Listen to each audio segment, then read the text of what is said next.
On today's bonus Locked On Slovenia, we're taking a look at Slovenia's last FIBA preparation game against Japan. How did Luka Doncic look? How did the rest of the team look? Are they ready for the World Cup? Talk about that and more on today's Locked On Mavs.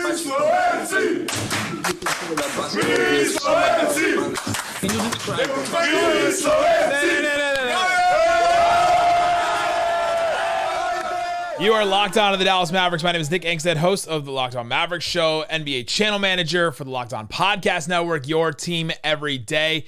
We normally talk about the Dallas Mavericks here, but today we're talking about the Slovenian team, the Slovenian national team, Luka Doncic, on their way to the FIBA World Cup. They took on Japan in this one.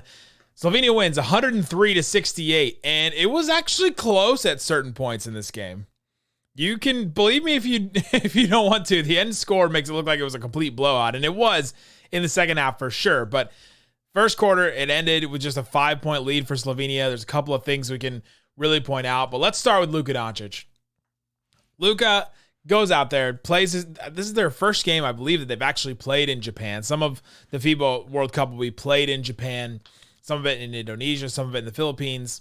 And Luka goes out, huge cheer as soon as he gets the ball. There's Mavericks jerseys scattered across the audience. There's a couple of Slovenia jerseys scattered across the audience. Really cool to see just how global Luka is and how much of a global star he is at this point.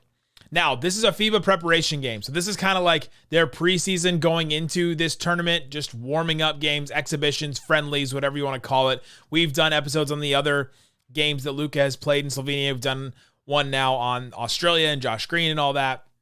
But they'll start their games coming up next weekend. I think Slovenia's first game is Saturday here in the U.S. Yeah, Saturday against Venezuela will be their first one that they play. And they'll play against their group that we'll talk about here in a minute. But Luka doubled on every single play. You're with Slovenia and you're playing against a Japanese team that's just so undersized. The same way that Slovenia looked undersized against Spain, Japan looked undersized against Slovenia. They just have small guards, small wings, small centers. It's just not, they don't have a ton of height on their team. And so Luka was getting was getting switches against this guard who number 5 on Japan, and they listed him at 172 inches. I did some quick math, and that's 5'8". I don't know if he's 5'8". I think that's a generous 5'8". So he kept getting a switch onto this guy. And when you have Luka, who's 6'8", that could do the things that he does, you just can't allow a switch like that. And so it happened a couple times to start the game.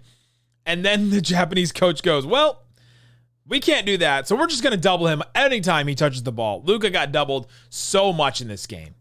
So many times Luka got doubled. And because of it, we got to see so many different passes and passing things from Luka. But from the beginning of the game, Luka started the game like 1 minute into the game. Luka hits a 3 fading into the baseline from an inbounds pass on single coverage. And they just go, you know what?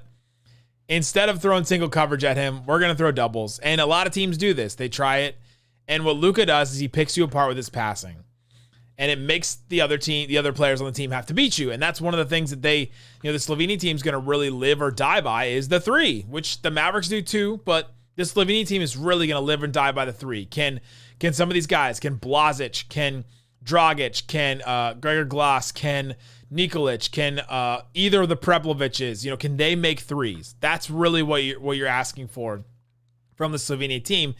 And they didn't even make a ton of threes in this game and still got the blowout in this one because Luka was dicing up everybody. I think Slovenia had some good fast breaks and transition offense at a certain point in this game.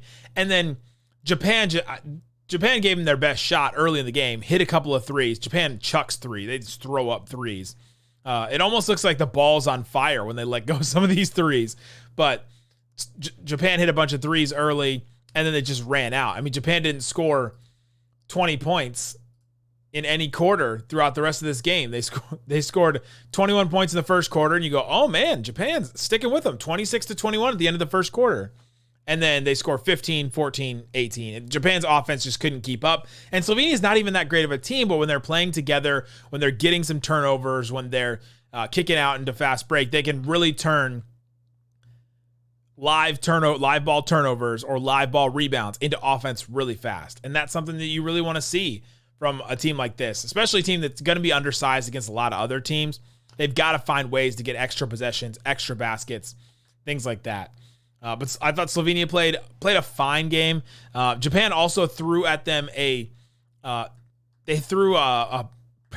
full court press. I don't know if you would even call it a press. They pressured them full court at a certain point in this game. Slovenia had a bunch of sloppy turnovers and things in the first half. They just didn't look right, and that's one of the reasons why the score was quote unquote as close as it was. But it really was the magicianship of Luka Doncic. I mean, there's some passes. Go to Twitter. Go look at Mavs Blog's YouTube channel for all the highlights. I mean, he's just throwing passes. The one that really stood out to me is the one that I can't stop watching. Third quarter, about 5 minutes left. Luka and Mike Tobey, the center for Slovenia, run a pick and roll. Luka goes to the right, and Japan is doubling him every possession like they did.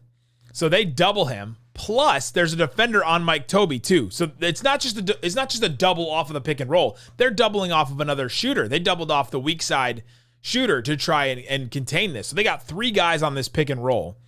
And then you got a player all the way on the other side of the court. And Luka says, all right, bet. Drives on the right side, pick and roll. Jumps in the air, behind the back, through 2 defenders, right over Mike Tobey's head. Like, if this pass would have been an inch short, like lower, would have hit Mike Tobey right in the head. Instead, it's perfect pass right to the corner, 3-point shot. Just an amazing pass that I started to think through how many players actually would try that pass, let alone complete it. Because, I don't even know if Jokic would try a pass like that off of him running a pick and roll. Maybe, but jumping off of running a pick and roll, I don't know if Jokic does that pass. His amazing passes are more stationary. It's not as much of the on-the-move stuff. Magic Johnson, Pete Maravich, White Chocolate, Jason Williams, Steve Nash. Those are the names that started to come to my head of players that would even try this kind of a pass. And Luka hit it on that one. He had so many other great passes in this game. Early in the third quarter, he had this one that I hadn't seen from him before. He's running a side pick and roll. So he's on the right side, not starting at the top of the key, but on the side. Him and Mike Tobey kind of run it. Luka goes baseline. Mike Tobey runs to the paint, and Luka gets doubled off of it, and Mike Tobey doesn't have a defender on him this time. And so Luka's on the baseline with 2 defenders right at him. And instead of trying to force the pass or trying to pump fake a shot, he hesitates the pass. Instead of a hezzy dribble, like a hesitation dribble, or what they call a hezzy dribble, where you just give him a little bit of a where the ball comes out, you pretend like you're about to cross over and you don't. He pretended like he was going to pass, and it wasn't even a pass fake. It was like 2 hands on the ball. He put it out in front a little bit, like, am I going to do it? Am I going to do it? And then he did it. It wasn't even like a full pump fake of the pass. And then he got it right to Mike Tobey. It looked like the easiest pass that could be made, but it's between 2 defenders. It's Luka on the baseline. And this is just one of the things that we've come to know and love with Luka, that he just makes the hardest stuff on the court look so easy. If you ever tried any of that stuff, if I tried that pass, the ball would probably leave my hands on accident because I'd mess up the hesitation pass, or my pass wouldn't go exactly right to the center in the lane or something like that. He had another one, the possession right after that one on the baseline, where Luka, and I think I posted this one, or a lot of people posted this one on Twitter. Luka's at the top of the key, runs a pick and roll. Mike Tobey dives to the rim, and Luka stays at the top of the key. He doesn't run with the pick and roll. Left-handed, no look, slings a pass across his body down the lane right to Mike Tobey. His passing just puts him on another level. You can talk about his shot making, his step back 3, all that kind of stuff. He made some shots. I think he had 22 or 23 points in this game. Finished with 7 assists. Should have had a lot more assists. But it's his passing that really sets him apart. Because when you put the double team on him, he's like, okay, I'm just going to find whoever the open man is, and I'm going to hit them no matter where they are. If they're wide open, if I can pass them wide open. That's a thing we talk about in American football a lot. Can you pass them open? Can you throw a pass to an area so that they can go to that area and then be open? I think Luka does that pretty well. He did it a couple times tonight trying to get guys open for threes. But his passing sets him apart, and he did it in this game, getting double teamed every single time. Every single possession, he was double teamed by somebody, and his passing was just incredible. He had another moment that I thought really stood out. We're starting to look at Luka as a leader, and Luka taking this next step with this national team, because you've got some guys that we've seen before. Zoran Dragic is what, like 33, I think, 34 years old. He's been on this national team for a while. Klemen Preplovic is in his 30s. He's been around for a while. You've got some of these guys that have been around the block a couple times with this team. But you don't have Goran Dragic. You don't have, I mean, it's Luka's team, obviously. It was Luka's team with Dragic before, but Luka's starting to get into that point in his career where he needs to take on some leadership roles for his teams to go to the next level. And so we're looking for some of those things from him, especially with this national team. And at the end of the first half, Luka had a play where he drives, he kicked it back to Bine Preplovic, the younger cousin of Klemen Preplovic.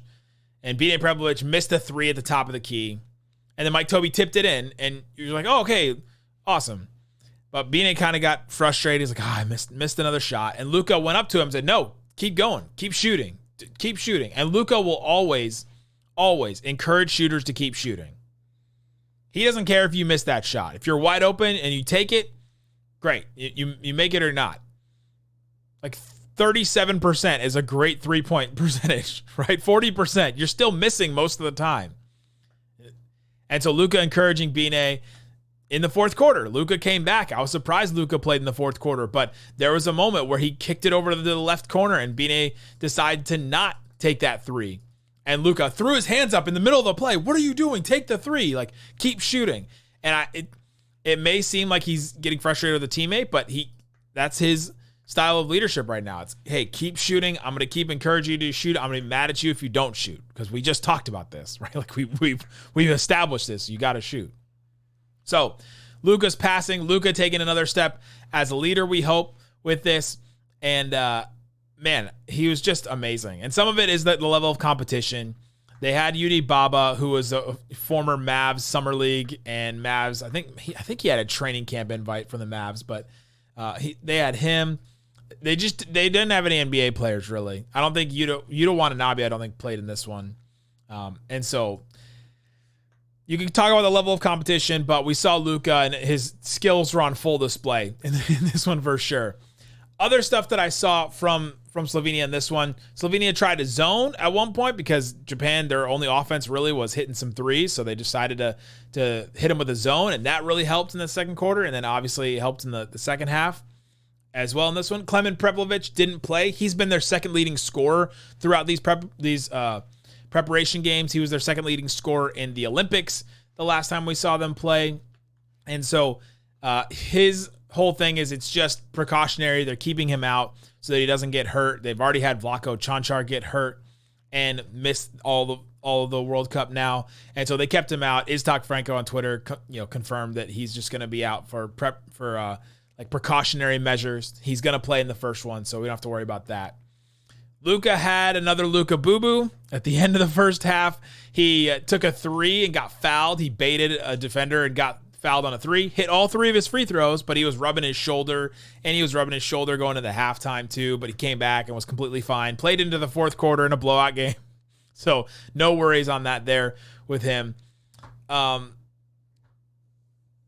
keeps throwing out different new starting lineups. They tried Nikolic in this game. They tried they played Gregor Glass a couple more minutes than I've seen in the past before. They just keep trying to throw out new lineups. But I think what we know of their lineup, Luka is obviously in it. Mike Tobey, their center, is obviously in it. Their other center is Ziga Dimic, and they're not going to start him. He's not as good. Bine Preplovic has ever since the first couple of games, he started, and I think he's got some more size at the four. He can shoot. I think they're going to play him and start him. They've tried Blazic, who's like a smaller shooting guard that can kind of put it on the deck and can hit some threes. They've tried him at 2. They started Gregor Horvat at 2. He kind of does similar things as Blazic. They've tried Zoran Dragic at wing. couple times here and there starting. He didn't start in this game. And so they're just going to try and throw some guys out. I think a lot of these guys are interchangeable, honestly. You've got Luka, and then you have Klemen Preplavich is the other ball handler. Ziga Samar, number 4. He's that younger guard that I've talked about before. He can handle the ball a little bit. He's going to come off the bench too. I can't see him starting either. But the rest of the guys, like, they're just going to keep cycling through, and I don't know when coach is going to decide which lineup he's going to go with. I'm interested to see what he decides to do when he starts. But this Slovenia team, I think they'll be fine in their group stage. Their group play right now is Georgia, Venezuela, Georgia, the country. If you've ever seen Community, Donald Glover has this moment where they do a model UN, and he's like, Georgia, the country, kindly ask you if you mind your P's and Q's. He pretends like he has a Georgia accent when he's representing the country of Georgia. Georgia, Venezuela, Cape Verde. I think they're going to be fine in this. They've got the best player in the group by far. They've got a pretty good group. They've got to hit some threes, but I think they can take care of business in the group stage. It then just becomes that next part. Can they take advantage of that, win it pretty early, and then find some rhythm with this team and get some threes going down, because they're going to live or die. When they play some good teams, when they play Spain again, if they play the U.S., they play, some of these teams, they're going to have to hit some of these threes. And that's what's really going to make or break this team at a certain point. So are they ready for FIBA World Cup play? I think they know what they are at this point. I think that's why they've tried so many different lineups. Their 12-man roster is pretty solid. You can play pretty much everybody on this roster too, which is pretty cool. We saw almost everybody in this game except for Klemen Preplavich, who was out in this one. So you can play all these guys. It's just a matter of who's hot, who's hitting threes, and who's hitting those wide open threes that Luka is creating, and then who else creates? Is it Klemen Preplavich that comes in and creates something else? Do they run enough plays where they get open threes, or that they get anything going at the rim with Luka out? That's what matters for this team. And then can they play connectively on defense? That's going to be the same for a lot of these teams, but they don't have any standout defenders, really, is the other thing. They don't have any really good individual one-on-one defenders from what I've seen in the last couple of years. I've watched Slovenia, and then this year. Like, there's nobody really that stands out. And so they've got to play well connected together on defense. And they have done that. They create turnovers. They can get out in transition. They've done some good stuff defensively in these preparation games. But can they do that going forward? So there you go. Let me know in the comment section what you think about this Slovenia team, what you think about Luka. We'll be doing some more episodes when the actual World Cup games start. So starting next Friday, Australia versus Finland. We'll do all the Slovenia games as well. Guys, thanks so much for listening to Locked On Mavs Slovenia. Peace out. Boom.